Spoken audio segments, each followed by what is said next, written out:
Hi Scorpio, welcome to your mid-month reading. This is a reading for Scorpio suns and Scorpio risings. And the reason why I'm not doing this for Scorpio moons is because I want to have an AstroChat with you. I have your chart here in my computer, and we are going to take a look at the astrology of the moment and just pull a few cards. Nothing fancy, nothing too complicated here. It will be a very short reading with some few cards to check on this mid-month energy. Because yesterday, at the moment that I'm recording this video actually, yesterday Mercury entered Aquarius and Mars also has just entered Taurus. And Mars is squaring Aquarius, Saturn, and Jupiter. Mercury is joining Saturn and Jupiter in the sign of Aquarius. And this is affecting each one of us differently. I also talked more about the Saturn-Jupiter conjunction. I'm going to link the video up here so you can check it out. In there, I talk about how it's affecting each of the zodiacs. But going back to the chart of today, we have Mars in Taurus, which is a fixed sign, squaring Saturn and Jupiter in Aquarius, which is also a fixed sign. And squares already point to tension. It's a very tense energy. It's an energy that feels constrained in there. It's frustrating because imagine two different forces pulling in different directions at the same time, and it's in fixed signs, so it's even more stubborn. They want things their own way. And with Jupiter and Saturn in Aquarius, we want things, these planets, they want things their own way in there because it's about the new. So Aquarius is like, we need to do things like this now. It's the new way of thinking. Is this more innovative, more out of the box? The old is in the past. Now we need to open ourselves to the new, but Aquarius is also a fixed sign, so it doesn't want to change. It is stubborn. It wants things its own way, but it's this new way. And Mars in Taurus takes a long time to start moving. Every planet in Taurus is that bull, that heavy bull that takes a while to start moving, but once it starts, it won't change its course. It likes to keep the status quo. And Mars is how we assert ourselves. It's also where we put our energy, is where we want to focus. In whatever house we have Mars in our natal chart, that's where we want to put our energy. And the sign of our Mars is the style of it. So how do we assert ourselves? How do we go after what we want? And what is it that we want? And for each zodiac, this is happening in a different house. So for you, Scorpio Sun and Scorpio Rising, we have Mars and Taurus in your 7th house, which is the house of partnership, either business or romantic partnerships, but these are those stable connections, the one-on-one connections that survive the initial fling of the 5th house. And Jupiter and Saturn, they are in Aquarius in your 4th house, which is the house of the home life, of the environment.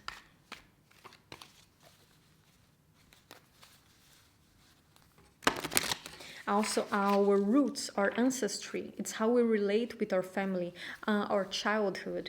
All of this is 4th house matters. How do we connect with our ancestry? How do we connect with our roots, and what are these roots? So Saturn and Jupiter in there in Aquarius, they are saying we want change. We can't relate to our ancestry, to our emotional patterns that we acquired in our childhood, and to our home life the same way that we used to. We need to do things differently right now.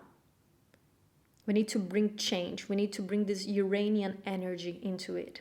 And it will vary for each one of you. So maybe for some of you, it's more related to your childhood, to how you grew up, how you related with your parents, how you related with your upbringing. For some of you, it can also be your home life right now. So how do you show up in your home life? How do you nurture your family? How do you feel nurtured by your family? And Mars in the 7th wants to focus on partnerships, wants to put the energy in new partnerships, business partnerships, new contracts, new relationships that are stable. And then we have these two contrasting energies in there. How can you go after a relationship, and how can you do that so stubbornly when you are being asked to review and transform your emotional patterns acquired throughout your upbringing? Or how can you focus on your new business, your new contracts, your new partnerships when you need to show up to your family in a different way?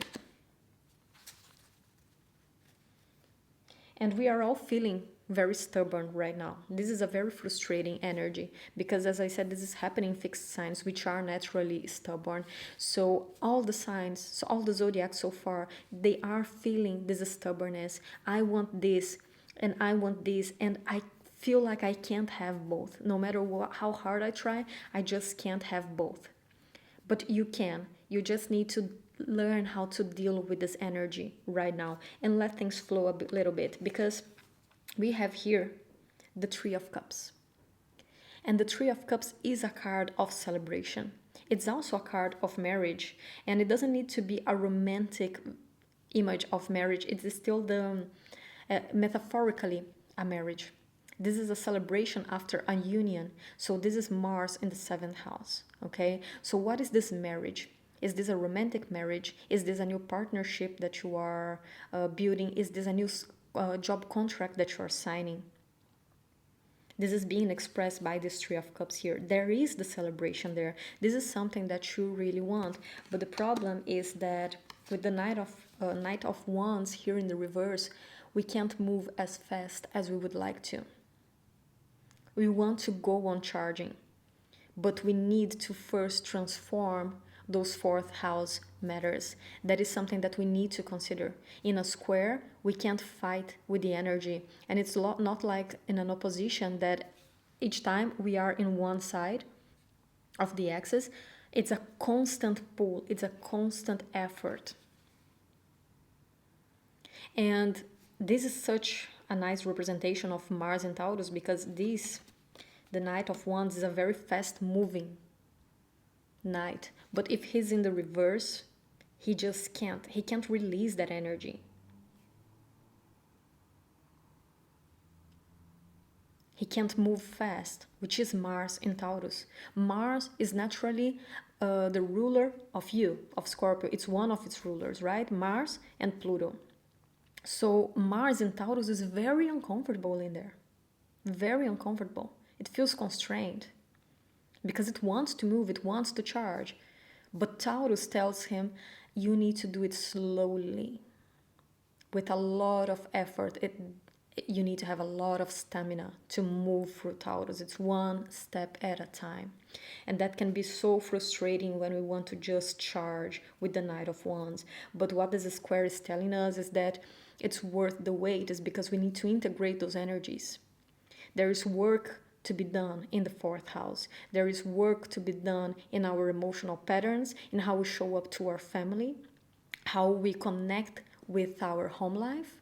There's work to be done that needs to be transformed. Those relationships, they need to be transformed so that better relationships, better partnerships can be created in the 7th house.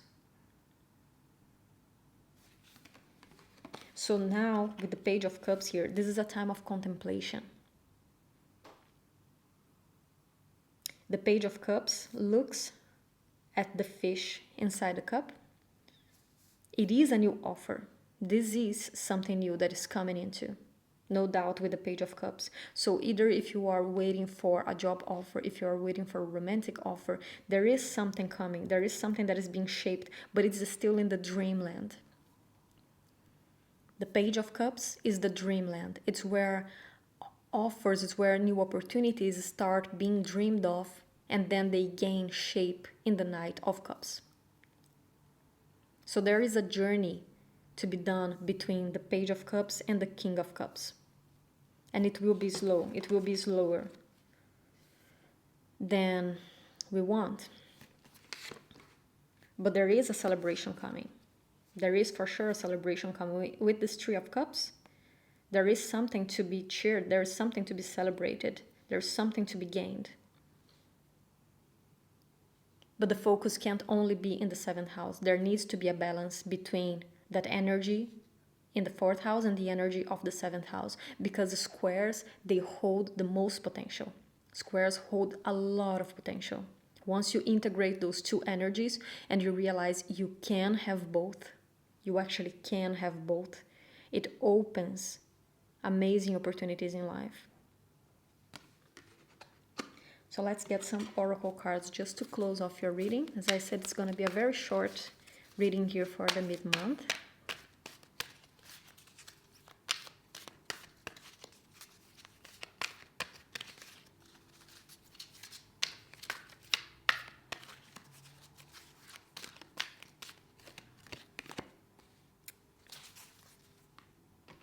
This is so perfect for the situation we have between worlds. The wish to charge forward, but still being trapped to the past. You are in between those two worlds. And I had a very similar talk with one of the other zodiacs. I don't remember which one anymore. Yeah, I don't remember which other zodiac, but there was one zodiac that I didn't get this card, but I felt exactly this same energy. The past cycle is coming to an end, but the new cycle hasn't begun yet. So you are in that space in between, you know, that space of contemplation. You can't charge forward and you can't start something new yet. So you're in that space of contemplation. I'm sorry, I'm losing my voice.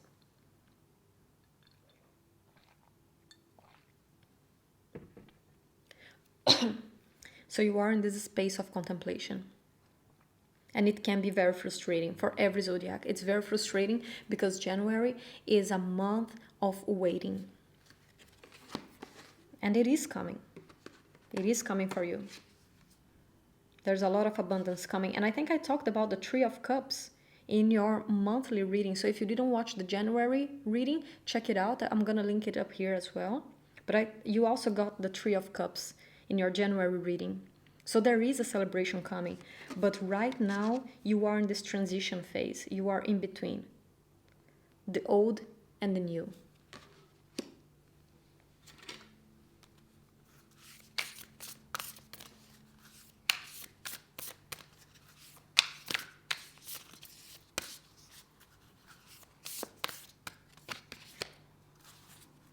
Conscious connections. And I think Libra had the same card. Yeah, Libra had the same card. So if you have placements, if you have either the Sun or the Rising in Libra, check that one as well. Check that reading as well. But conscious connections. I know you want to charge forward in the 7th house, but if you don't heal those relationship patterns that are formed, that are started in the 4th house, right, in our upbringing, in the relationship that we have with our parents, with our siblings, then you might continue entering in connections that are not conscious. You might accept things that you shouldn't be accepting. You might be connecting with people that are not for you. So focus on the consciousness of the connections. But for that, you need to work on that 4th house energy. And let's get one last message for you.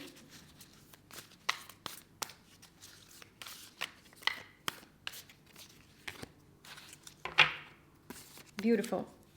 Be spirit, sweet results await. So what did I say with this Three of Cups? There is a lot of abundance. There is something to be celebrated coming your way, but be patient. January is a month that promised a lot of abundance for everybody, but this first half of the month, I really believe that things will start clearing out more towards the end of the month, but this first half is being hard. It's requiring a lot of patience from us, but sweet results await. So there is something coming for you. So that's all, Scorpio. That's all I have for you, and I hope you enjoyed. I see you next month. Take care. Bye-bye.